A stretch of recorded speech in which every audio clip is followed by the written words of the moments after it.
भारत माता की, भारत माता की, भारत माता की। સૌથી પહેલા તો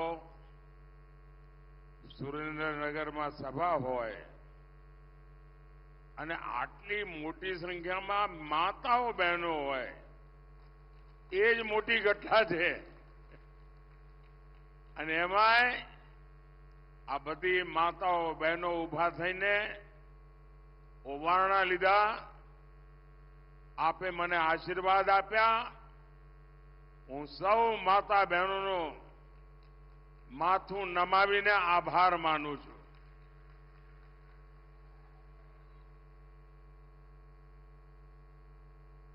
આપણું સુરેન્દ્રનગર મજામાં ને?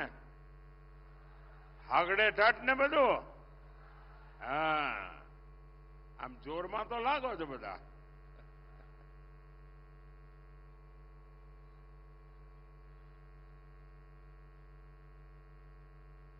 સાથે સાથે કરીને મને તો દિલ્હી મોકલી દીધો.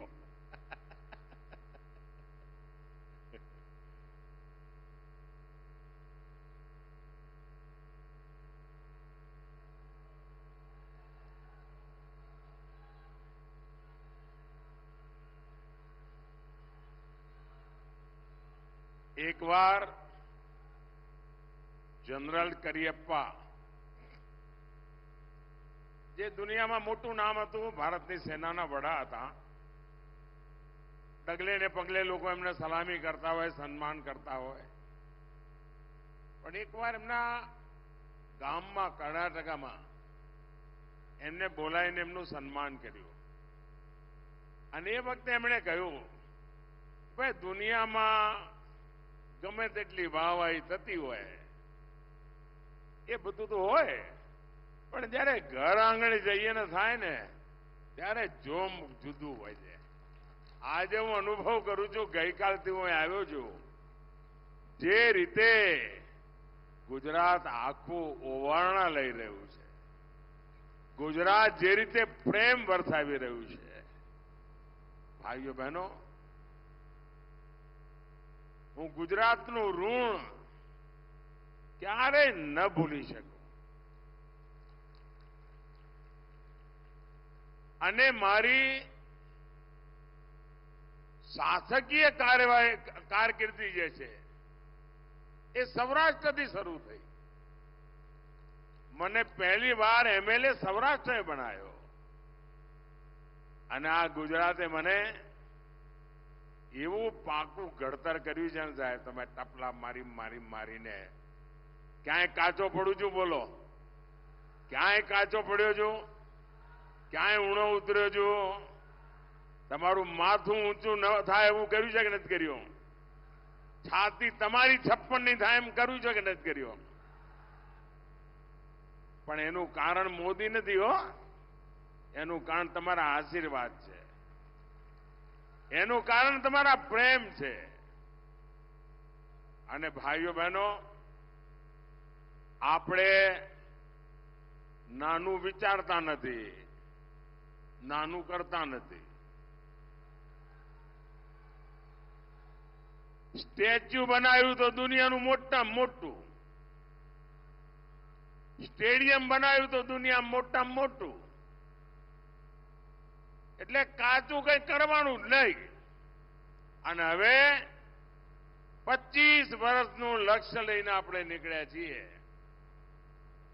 અને વિકસિત ભારત, જ્યારે ભારતની આઝાદીના 100 વર્ષ થાય ત્યારે હિન્દુસ્તાન દુનિયામાં વિકસિત દેશ હોય.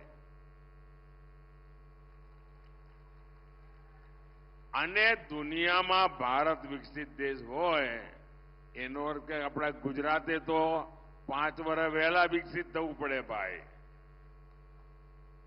એટલે ભૂપેન્દ્રભાઈના નેતૃત્વમાં આપણે તેજ ગતિથી વિકસિત ગુજરાત, વિકસિત ભારત માટે બનાવવું છે.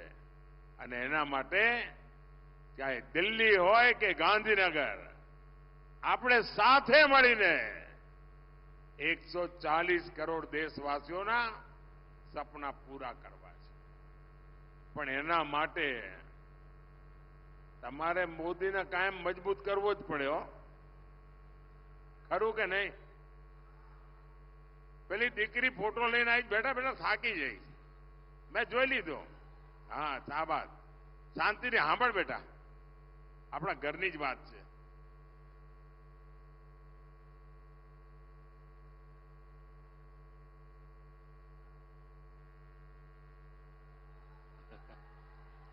જોઈ લીધો બેટા, ફોટો જોઈ લીધો, જોઈ લીધો. થેન્ક યુ, સરસ બનાવ્યો છે બેટા. વિકસિત ભારત બનાવવું હોય, વિકસિત ગુજરાત બનાવવું હોય અને તમારો ઘરનો દીકરો દિલ્હીમાં બેઠો હોય તો એને મજબૂત કરવાની જવાબદારી ઘરવાળાઓની ખરી કે નહીં ભાઈ? તમે મારા બધા પરિવારજનોની ખરી કે નહીં? હવે 26 તમે આપો એ તો બરાબર છે ભાઈ. તમે 14 આપી ને 19 આપી, પણ આ વખતે તો મારે કંઈક વધારે જોઈએ છે. આપશો? જરા હાથ ઉપર કરીને કહો આપશો. પણ એના માટે મહેનત કરવી પડે હો. આ 7મી તારીખ સુધી પગવાળીને બેસવાનું જ નથી. અને મારે તમારી પાસેથી 2 ચીજ જોઈએ. આપશો? હજુ મેં કહ્યું નથી ને તમે તો હા પાડી દીધી. ભારે વિશ્વાસ છો તમારો મારા ઉપર. એક, મતદાનના જેટલા પણ રેકોર્ડ હોય તમારા ગામમાં, તમારા બૂથમાં, એ બધા રેકોર્ડ તૂટવા જોઈએ અને એના કરતા વધારે મતદાન થવું જોઈએ. કરશો? કરશો? પણ એનો એક રસ્તો બતાવું. કરવું હોય તો કેવી રીતે કરાય?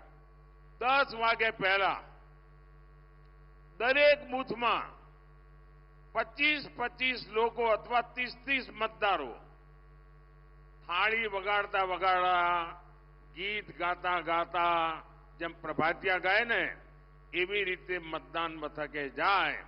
આખા બૂથમાં લોકશાહીનો ઉત્સવ ઉજવાય અને 10 વાગ્યા સુધીમાં આવા 30 સરઘસ નીકળે. ઓછામાં ઓછા 30 સરઘસ, દરેકમાં 30 મતદાર, અને જઈને આપણે મત આપીએ તો તમે જોઈ લેજો બાપુડી, એ પાકે પાયે તમારું મતદાનના રેકોર્ડ તૂટી જાય. બીજું કામ, આપણે આ વખતે બધા પોલિંગ બૂથ જીતવા છે ભાઈ. એકે પોલિંગ બૂથ હારવાનું જ નહીં. એકે પોલિંગ બૂથમાં ભાજપનો ઝંડો ઝૂકવા ના જોઈએ. મંજૂર? કરશો બધા? હોય 100%?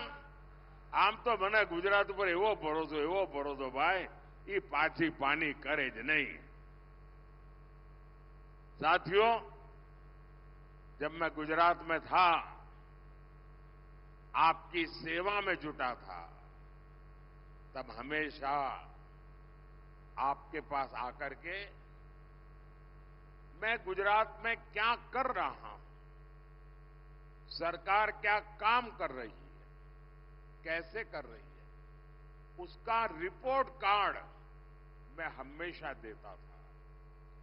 और वो आदत अभी भी गई नहीं है. और आज आपका ये बेटा, गुजरात का संतान, आपका सामने अपना 10 साल का रिपोर्ट कार्ड देने के लिए गुजरात आया है.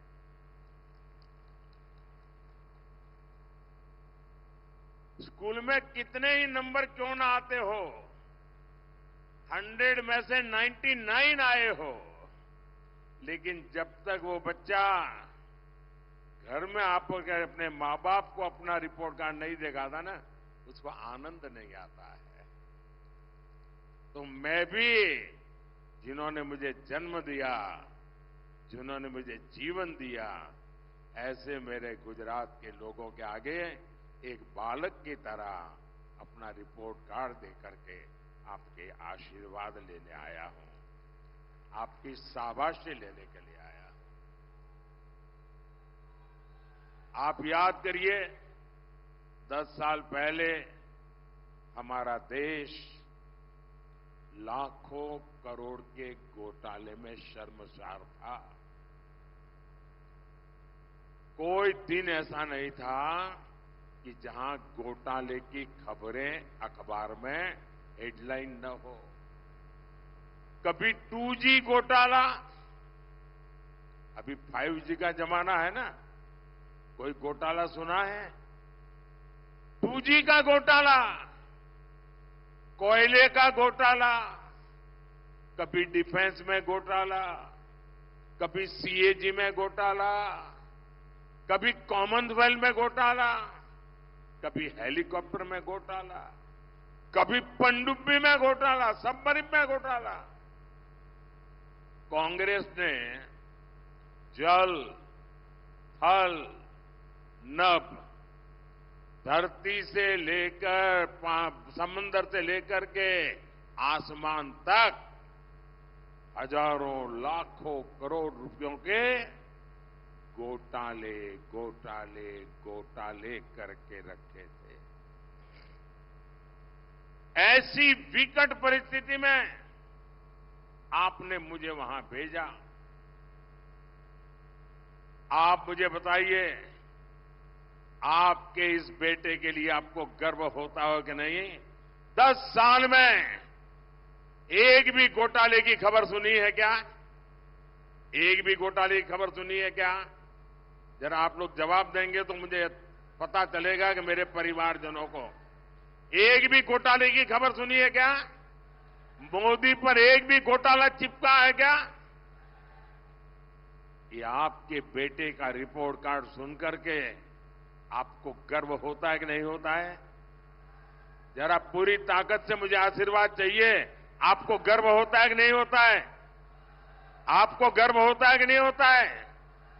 साथियों, 10 साल पहले देश की सरकार से गरीब का भरोसा उठ गया था।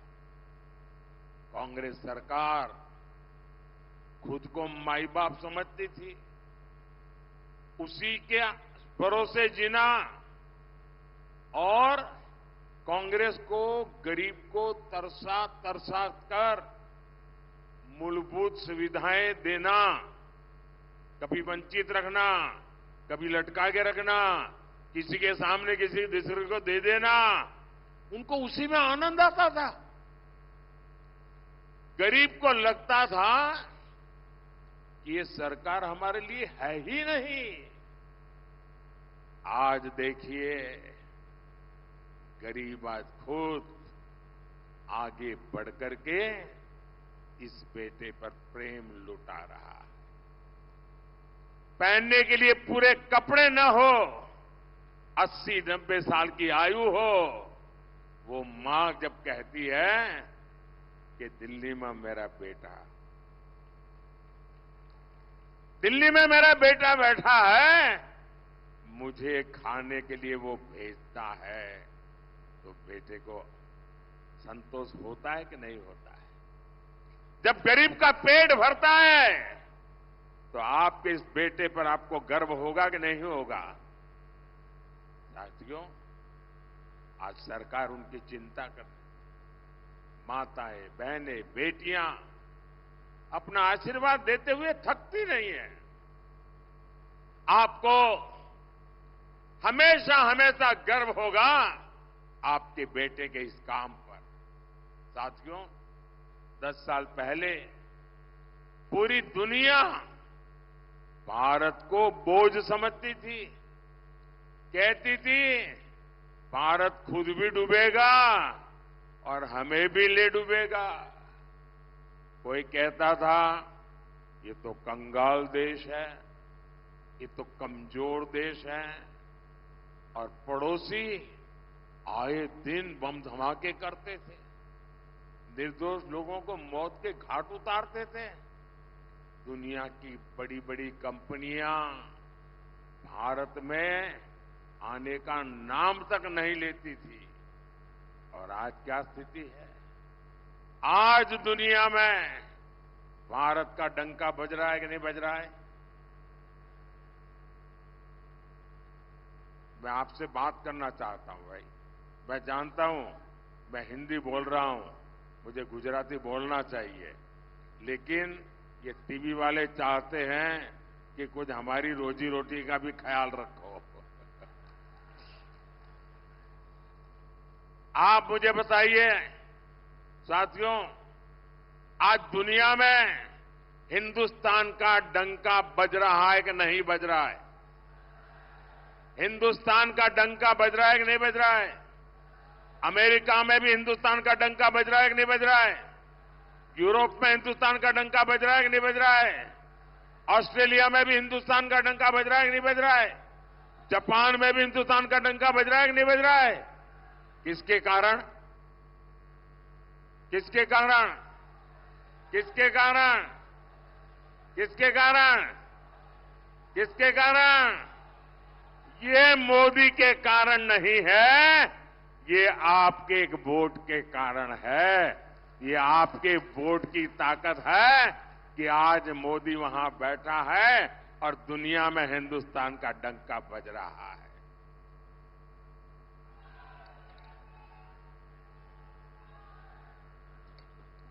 आज बड़ी बड़ी कंपनियां भारत में आने के लिए उनके बीच में होड़ मची हुई है, स्पर्धा चल रही है। भारत आज आत्मनिर्भर बन रहा है। भारत आज आतंकवादियों को भेजने वाले लोगों को पता है, अब भारत घर में आकर के घुस करके मारता है। और मैं मानता हूं हर गुजराती को गर्व होता होगा। साथियों, 10 साल पहले भारत दुनिया की 11 नंबर की अर्थव्यवस्था थी। दुनिया में हमारा नंबर 11 था। दुनिया भी सोचती थी कि जैसे तैसे भारत की गाड़ी चल रही है, इससे ज्यादा अच्छा ये देश कर ही नहीं सकता है, हो सकता है वो और लुढ़क जाएगा। लेकिन 10 साल पहले आपने अपने बेटे को बिठाया और 10 साल के भीतर भीतर भारत छलांग लगाकर दुनिया की 5 नंबर की अर्थव्यवस्था बन गया। पूरी दुनिया चौंक गई। कोरोना के समय जब बड़े बड़े देशों की अर्थव्यवस्था हिल गई, एक अकेला भारत था जो मजबूती से डटा हुआ था। आपको ये बातें सुन करके गर्व होता होगा कि देश ने एक चाय वाले को, एक गुजराती बेटे को बिठाकर अच्छा काम किया है। साथियों, हार की हताश में कांग्रेस ने देश को, समाज को बांटने का अभियान तेज कर दिया है। अयोध्या में 500 साल के बाद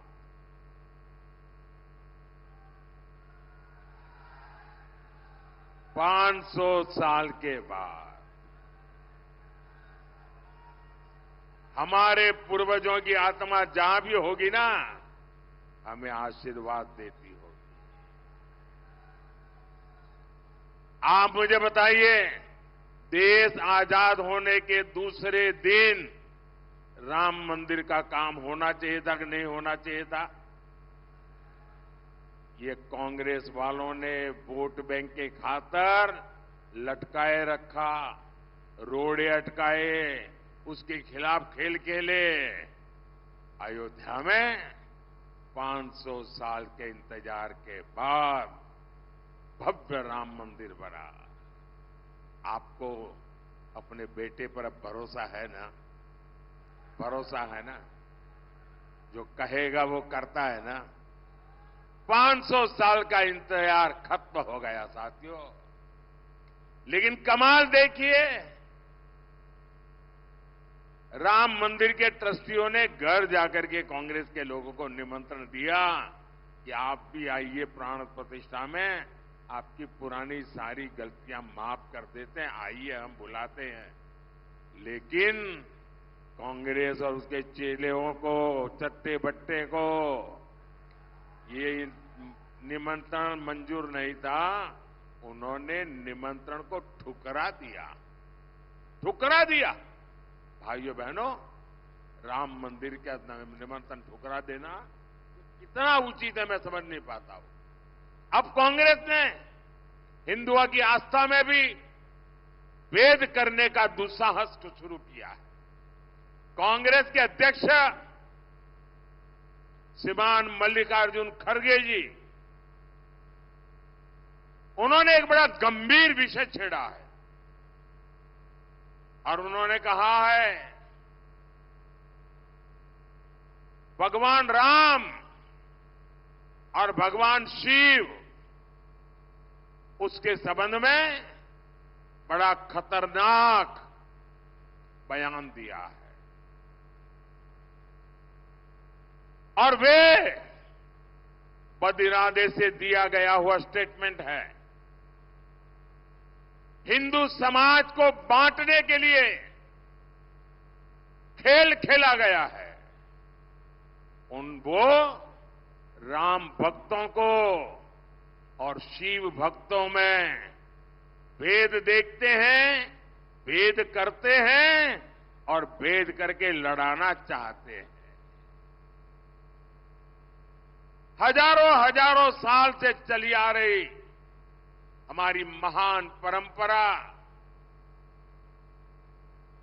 राम हो, कृष्ण हो, शिव हो, अरे मुगल भी इसे तोड़ नहीं पाए थे मल्लिकार्जुन जी। अब कांग्रेस तोड़ना चाहती है। तुष्टीकरण के लिए कांग्रेस और कितना नीचे जाएगी। और कांग्रेस के लोग सुन लें, जो राम को खत्म करने के लिए निकला था उसका क्या हुआ था। और उनके एक शाहजादे ने महीने भर पहले कह दिया था कि मैं इस देश में शक्ति का विनाश करके रहूंगा। ये शक्ति स्वरूपा मेरी माताएं बहनें बैठी है। हम शक्ति के उपासक हैं। कोई अंबा की उपासना करता है, कोई चामुंडेश्वरी की करता है, कोई चोटीला के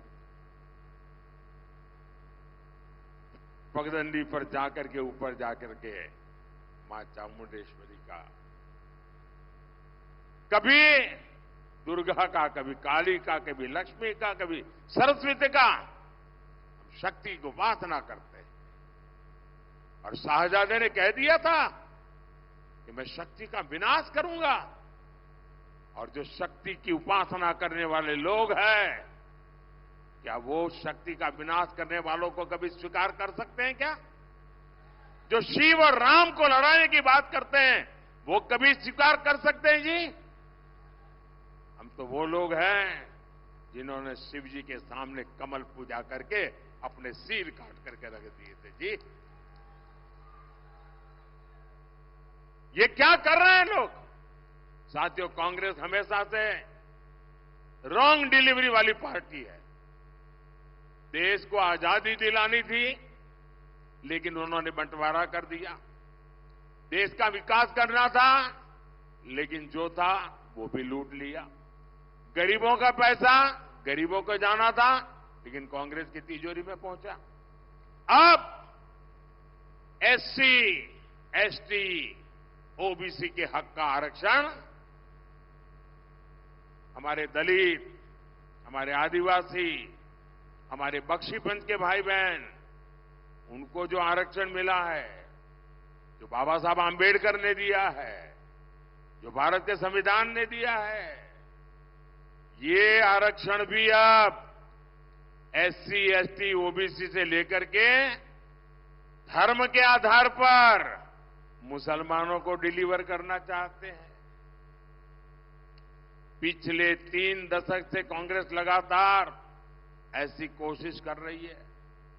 कांग्रेस ने कर्नाटका में रातों रात एक फतवा निकाला, एक पेपर निकाला, थप्पा मार दिया और कह दिया कि कर्नाटका में जितने भी मुसलमान हैं वो सबके सब ओबीसी है। हुआ क्या?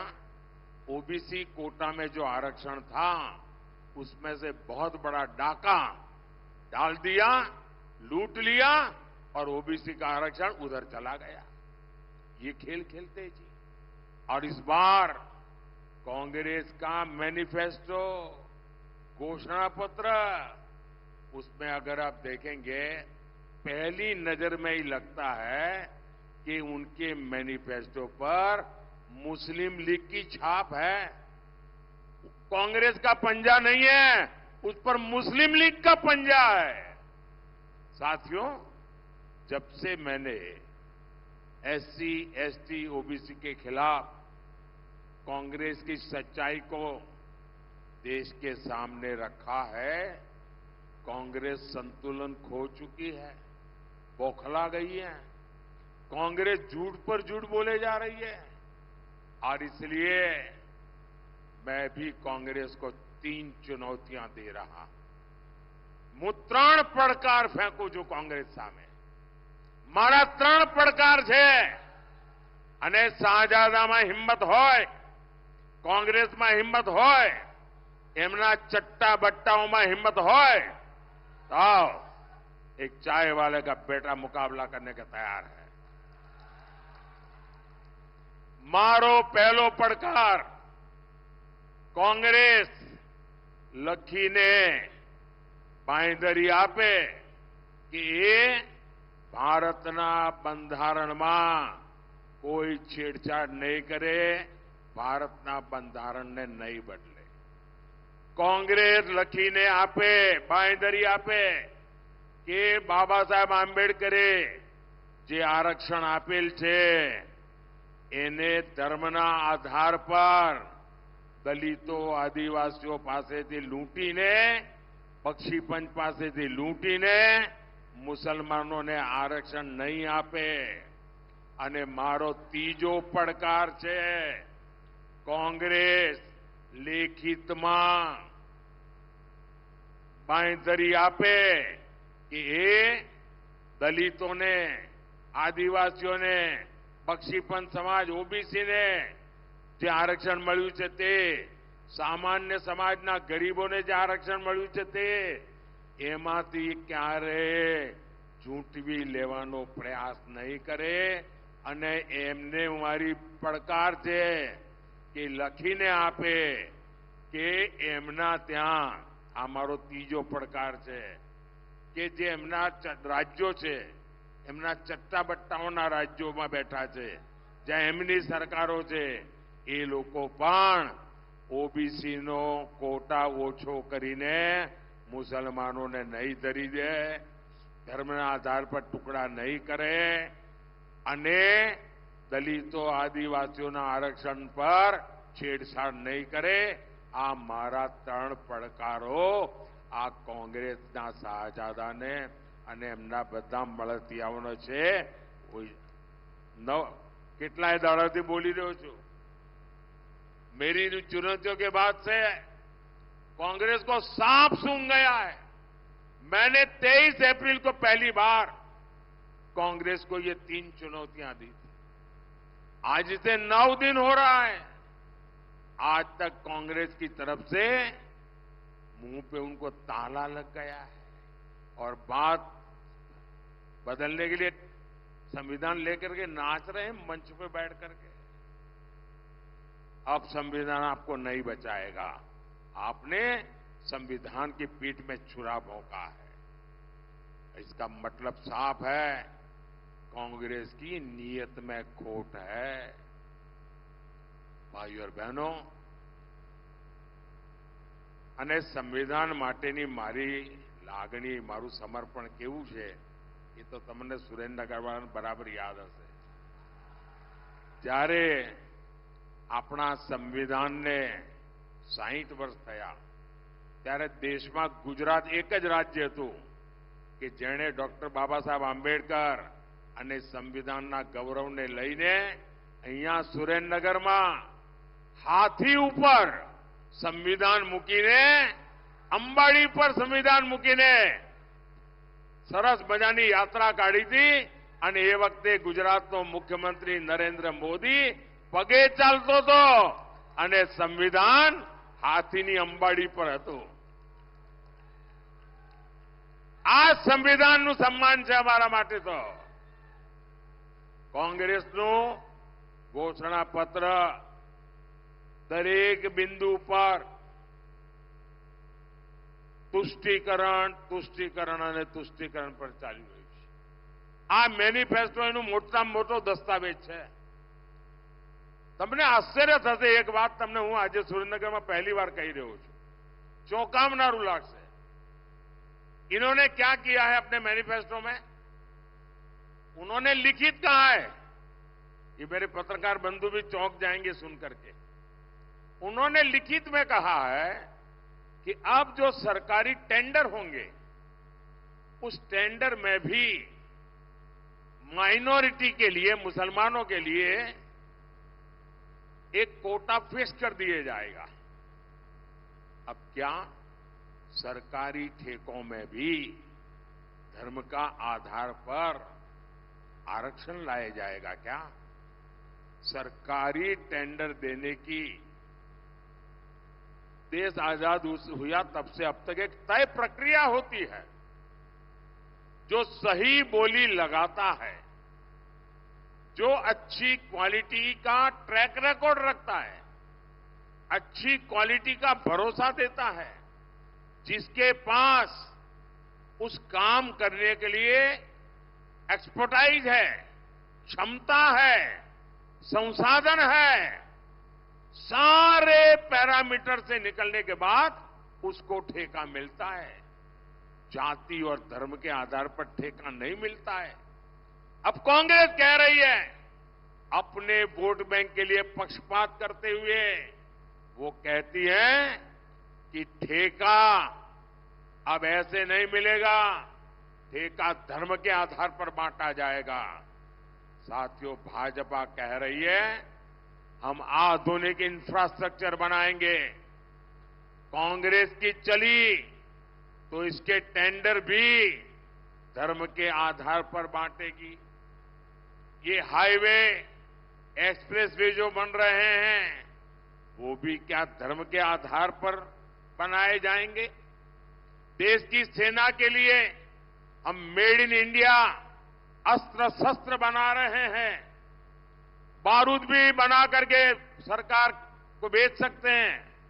क्या धर्म के आधार पर अब किसी धर्म के विशेष को कहेंगे कि तुम बारूद बनाओ हमारी सेना के लिए, कि योग्य व्यक्ति को देंगे? कोई भी धर्म के आधार पर नहीं, जाति के आधार पर नहीं, योग्यता के आधार पर देंगे. अब कांग्रेस की ये सनक देखिए, चुनाव जीतने के लिए, सत्ता पाने के लिए ये देश को तबाह करने पर लगे हैं. हर सेक्टर में ये देश को बांटने का ये मुस्लिम लीगी प्लान देश को मंजूर नहीं है. और कांग्रेस लिख के रखे, जब तक मोदी जिंदा है ना, मोदी जिंदा है तब तक आप देश का ऐसा बंटवारा नहीं कर पाओगे.